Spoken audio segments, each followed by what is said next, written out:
Welcome to Rhodaria's Reciprocity Rating Rants. Our goal with these videos is to provide information on who we are as a raid team, our philosophies, expectations, experiences, as well as helpful rating information. Now I know for some of you this is going to be a bit of a review, but please take the time to listen. Sometimes we don't even realize the things we forgot. Today's episode is Inside of Reciprocity Raid. How to sign up was covered in episode 1, so if you need to review how to sign up, check out that video. Raid teams are generated from the list of signups. This list is then used to start raid invites. Raid invites begin 15 minutes prior to the raid start time. So, for example, if the raid starts at 8:30, invites would begin at... If you said 8:15, you would be correct, and you win a cookie! Rhodaria, or a replacement if she's running late, will create the raid group and begin inviting those who have signed up for the raid. So you should be out of any groups and ready for invites by the appropriate invite time. To ensure that we start on time, or as close as possible, this 15-minute invite window is also used to get everybody set up and running for the raid. This includes logging into Vent, getting summoned into the raid, and grabbing any of the necessary accoutrements, food, flasks, etc., and always double-checking that you are in the right gear. Far too many a raid has begun with a fishing pole equipped. Let's look at each of these in a little more detail. First, we have Vent. Ventrilo is the voiceover we use to communicate during raids. It is required. It is very important to be able to hear not only the directions from your raid leader, but also any in-the-moment problems, corrections, or just plain funny comments. You should use the 15 minutes invite window to log into Vent and make sure you can hear everyone. I also highly recommend using a headset or earbuds or something, as open mics do create a lot of feedback, and that can really make it difficult for some of us to listen well or communicate clearly. If you have any questions on how to set up Vent or fiddle with the settings, let me know and we can help. Remember, we like to help. Second, you should use this 15-minute window to get yourself to the raid or get summoned to the raid. It is always a good practice to get to the raid prior to invite time, if at all possible, since we can't very well start until we are all assembled. We do know that sometimes people may be running late and not be at the raid when invites go out, so we will do our best to get everybody summoned in a timely manner. That does, however, require a little help from you. You should be ready to be summoned and not be in the middle of finishing quests or dungeons or garrisons or whatever. Third, you should use this 15-minute window to get any food, flasks, potions, etc. that you may need for the raid. There is almost always a guild bank up right inside the instance where we are gathering.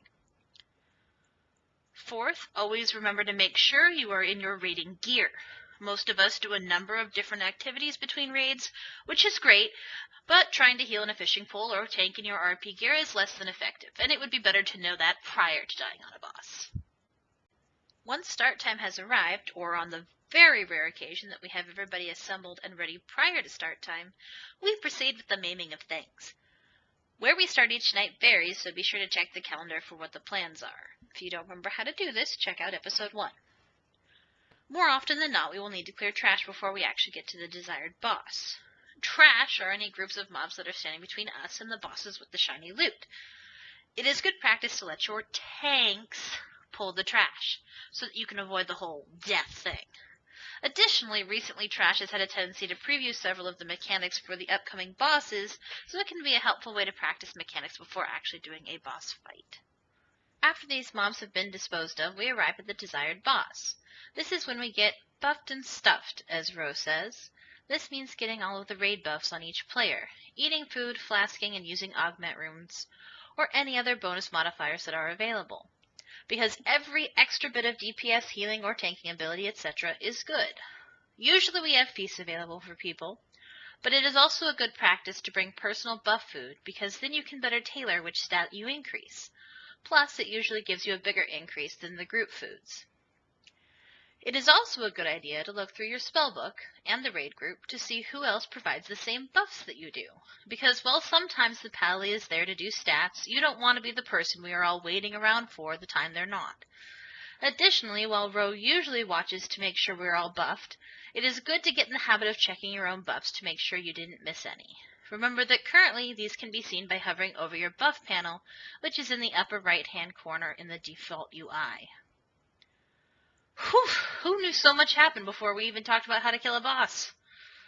Now that everyone is buffed and stuffed, we are now ready to go over the current boss fight. The way we do this in Reciprocity is Ro, the raid leader, goes over the boss event. When we are first starting on a boss, this description will be more in-depth and explanatory than it is after we have successfully mastered the fight. Remember that if you are new, you can always ask questions. Okay, well, even if you're not new, some of us have very short memories.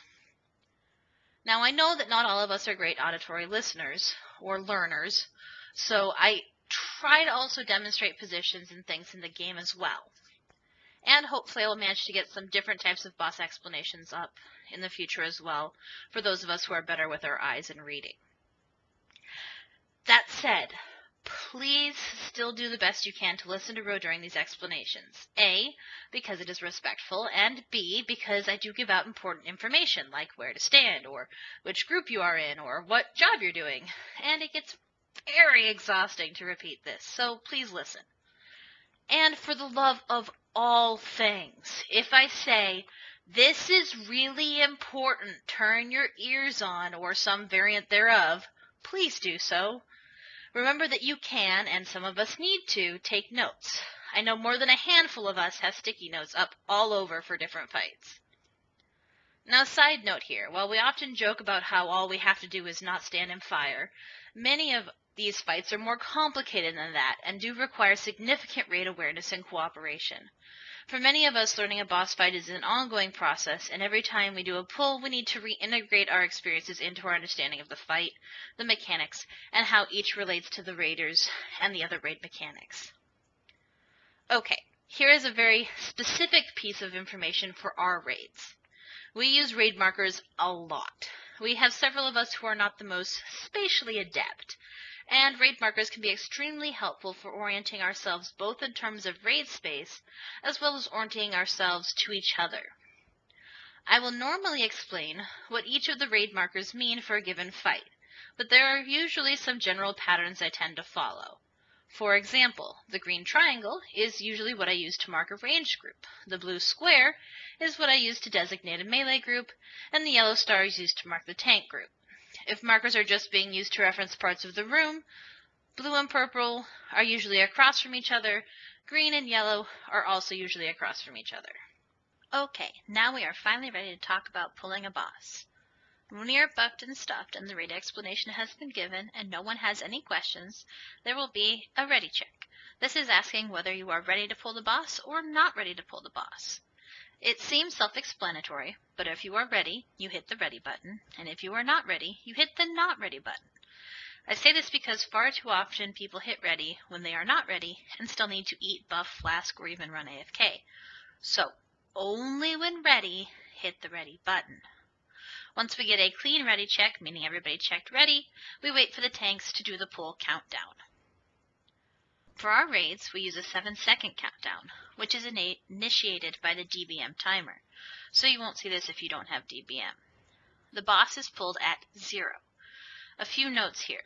We use the 7-second countdown to allow time for things like Army of the Dead to be cast, as well as providing ample time to pre-pot. What is this pre-pot, you may ask? Well, you can use a combat potion once per fight. But if you use a potion before the boss is engaged, you can use another one during the actual boss fight. Pre-potting, therefore, allows us to get 2 bursts of DPS or heals, etc., instead of just 1. It is good to use this as close to the pull as possible. But if you are too slow to click it, then you will actually click it after the boss is engaged, thus losing your second pot. And if you click it when we are still 6 seconds away, you waste time you could be using the buff while the fight is actually active. In my experience, you have to figure out what time works best for you, but normally somewhere between 2 to 3 seconds before the pull is ideal. Now, you may think that when the countdown hits 0, it is time to go all balls to the wall crazy with your DPS. But you think wrong. Now, why might this be? If you answered because if I don't let the tanks get aggro, I die, then you are correct and you get another cookie. It is generally a good idea to give your tanks a few seconds to establish aggro before popping all of your cooldowns and unleashing all of your god or goddess-like DPS. Also, remember that on fights where the tanks need to position the boss at the start, it may require some additional seconds of counting. And yes, we all see you when you pull aggro off the tank, even in the rare instance when it doesn't result in your immediate demise. Yes, I know the DPS is good, but even if you live, you might have caused someone else to die with your aggro dump, caused the tank anxiety and stress, or moved the boss out of position. So please learn to count. I know you've hung with me, and we have talked about a lot, and we only just pulled the boss, but the actual boss fight is the bunny ears simplest part of the raid. During the boss fight, your priority should be on executing mechanics, listening to your raid leader, or any other designated callers, and on performing your role. It is important to remember to keep vent clear, aka quiet, during a pull.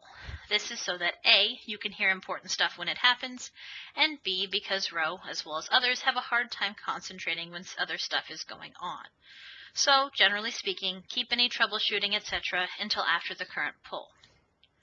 It is also important to make sure that you can still hear vent during a fight. If you have game sounds turned on, it can sometimes make it difficult to hear vent, so make sure you pay attention and adjust your settings as needed. Now, if you have raided with us at all, you know we don't always manage to keep vent clear during a fight. We are, after all, having fun, and jokes, etc. do occur, which is part of our raid environment. But remember that with each joke, you risk Ro losing her focus and standing in the fire. So, generally speaking, the early raid days of a week will be more relaxed, and the last 1 or 2 raid days of the week will be more focused and more serious and require less vent chatter and distractions. There are 3 other important things to listen for during a boss fight. First, you want to listen for when Ro calls out heroism. I will normally give you a spot during the fight ahead of time when we plan to use heroism, but I will call it out as it is popped so everyone knows to use all of their awesome. Second, you want to listen for any call to res dead raid members. Generally speaking, you should wait until Ro calls out who to res. This is because we often need to save reses for the tanks or healers, or for people who have assigned specific jobs for the fight.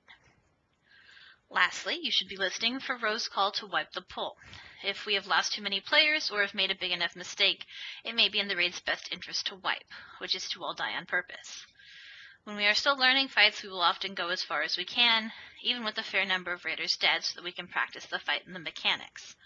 But as we get farther and better, we will often wipe a fight if we know we can't win or progress to the next stage. This is because it is more beneficial to spend that time with a new attempt on the boss. The faster we wipe, the faster we can start again. When a wipe is called, die as quickly as you can. I usually recommend waiting to see if anyone managed to not die with feigned death or shadow meld, etc., since if this is the case, they can res us and we save time by not all running back. However, if no one is alive to res, each player should release and run back to the boss and start the process of rebuffing and stuffing.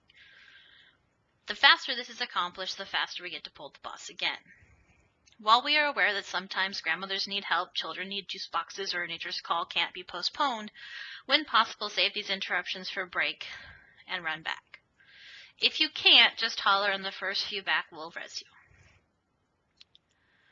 This pattern of pull, wipe, and die is repeated until we either A, kill the boss, or B, hit break time.